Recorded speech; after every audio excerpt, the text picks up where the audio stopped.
Hello दोस्तों, उम्मीद करती हूँ आप लोग अच्छे होंगे। मैं हाजिर हूँ दिल को छू लेने वाली एक नई कहानी के साथ। निशा की नई नई शादी हुई थी।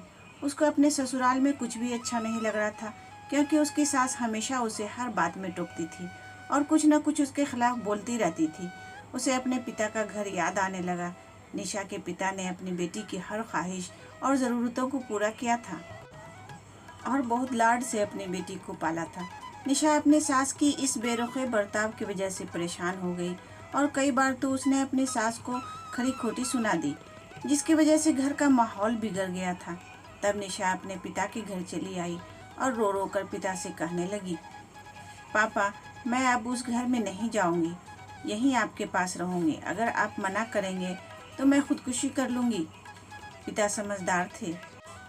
पिता ने बेटी को 2 दिन के बाद कहा, बेटी, अगर मैं तुझसे एक बार जैसा कहूँ, क्या तू वैसा करने को तैयार है? यदि तू उसके बाद भी कहेगी कि तू इस घर में मेरे साथ रहना चाहती है तो कोई बात नहीं। बेटी ने पिता से कहा, कहिए, लेकिन याद रखना यह आखिरी बार होगा कि मैं उस घर में जाऊंगी।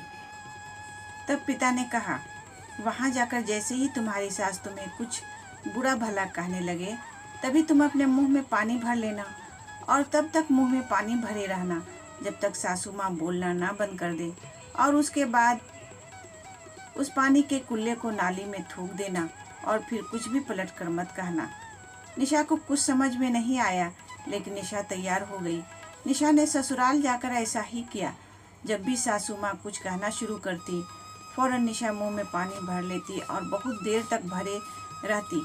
धीरे धीरे कुछ ही दिन में सासू माँ का बर्ताव निशा के लिए नर्म हो गया।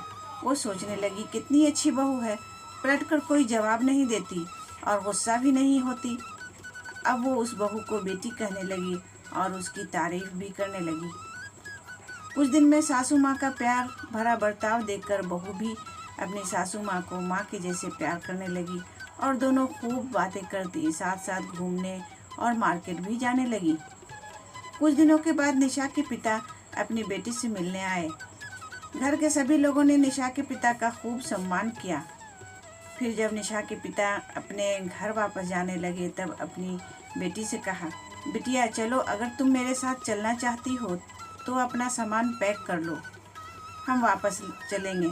तब निशा ने कहा, नहीं, अब यही मेरा घर है। मैं अपनी सासू माँ से बहुत प्यार करती हूँ और अब मैं इन्हें किसी भी कीमत में अकेला नहीं छोड़ूंगी। यही मेरी माँ है। निशा के पिता अपनी बेटी की इन बातों को सुनकर और सास बहू के अटूट प्यार को देखकर बहुत खुश हुए और बेटी को बहुत दुआएं देकर खुशी खुशी घर लौट आए। उम्मीद करती हूँ ये सास बहू की कहानी आपको पसंद आई होगी।